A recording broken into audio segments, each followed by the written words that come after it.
Hello, Rama Pupodu. Hope all are in good health, feeling great, wonderful, having a happy and peaceful life. Now let's continue with Dr. TNK. I once asked him, haven't you ever felt that just taking photographs was not enough?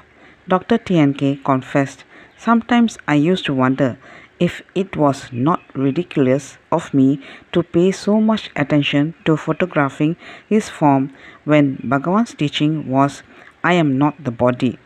Was I not chasing the shadow and trying to perpetuate it? Somehow, so long as I was seeing him with my eyes, the teaching did not assume any importance to me. His person was seen by me, and I felt drawn and attracted to him. It gave me immense pleasure to take photographs of him. He was more important to me than his teaching. Every little movement, every one of his acts and gestures was highly valued by me, and they always carried some divine fragrance. Simply to watch him, no matter what he was doing, was highly gratifying. As mentioned earlier, Dr. TNK was not only a good photographer but also a very successful doctor. He was the doctor to many of Chennai's elite, particularly reputed movie actors, famous classical singers, and other popular citizens. But having come to Bhagavan and having served him, would Bhagavan leave him spiritually unrewarded? Would he leave him to be merely a good photographer and a successful doctor earning a lot of money? So, in the last days of Bhagavan's illness, he made Dr. TNK stay with him and serve him. Years later, I asked him to describe the last moments of Bhagavan's earthly life. Tears flowed down his cheeks, and he was choked with emotion. He could not utter a single word, so I asked him to write it down and give it to me. This is what he wrote. I had the rare privilege of being allowed to stay with the Maharishi during his last days. Knowing fully well that his end was near, I was inquisitive to watch and see if he would leave any message for us. Would he not speak words of solace? Would he not leave behind some directions for us?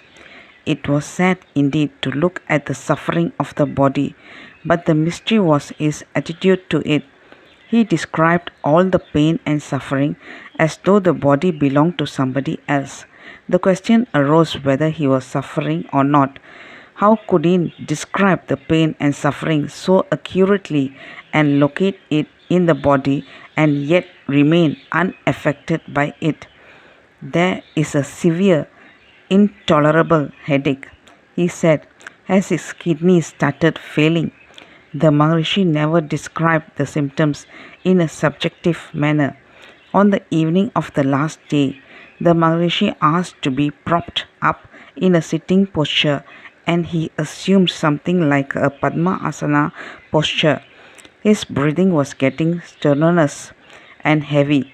The attending doctor put the oxygen mask to his face. The Maharishi brushed it aside. There was a heavenly chorus of Arunachala Siva being sung outside the room. The gathering stood speechless. Would physical death dare touch him? No, it is impossible. A miracle will happen. That is what everyone thought. The atmosphere was tense with emotion, fear, and expectation. There was some weeping. Very gently, the Maharishi seemed to gasp a little, and the body became still. Synchronizing with the Maharishi's last breath, a meteor was seen to trail across the sky. We could scarcely realize what had happened. The physical form had left us once for all. No more the beautic smile to greet us. No more the graceful form to adorn the ashram. Whenever I met Dr. TNK in his residence, he would take me upstairs and talk about Bhagavan. "What did you do after Bhagavan dropped the body?" I asked him. He replied, "Bhagavan's body, which I had worshipped, was no more to be seen." This gave me a severe jolt. I was shocked. Had I missed the opportunity of a lifetime to imbibe the direct teaching from the enlightened one? I had done nothing in the direction of spiritual practice.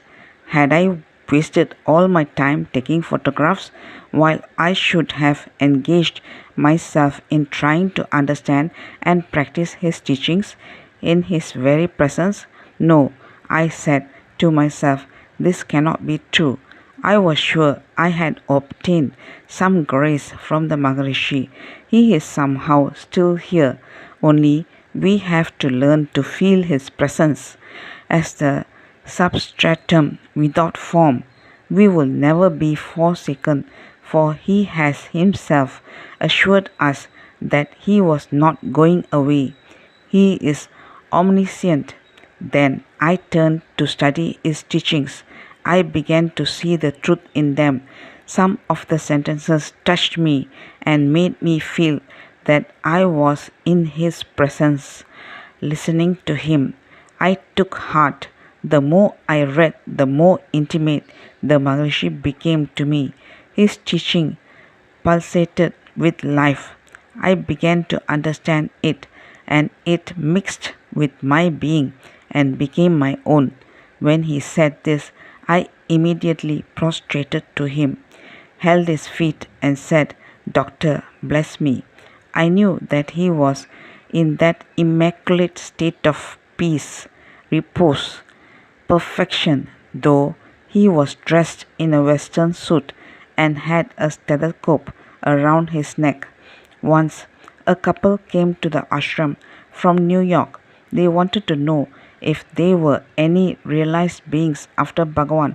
I replied, "I can show you one, but will you recognize him as the self-realized one?" They answered that they would try their best. I told them that he was not here in Ramana Ashramam but in Chennai, and that he does not wear ochre robes or have a clean shaven head. Let's continue the next chapter. Thank you. Bye bye. Rama Rama Pupodu.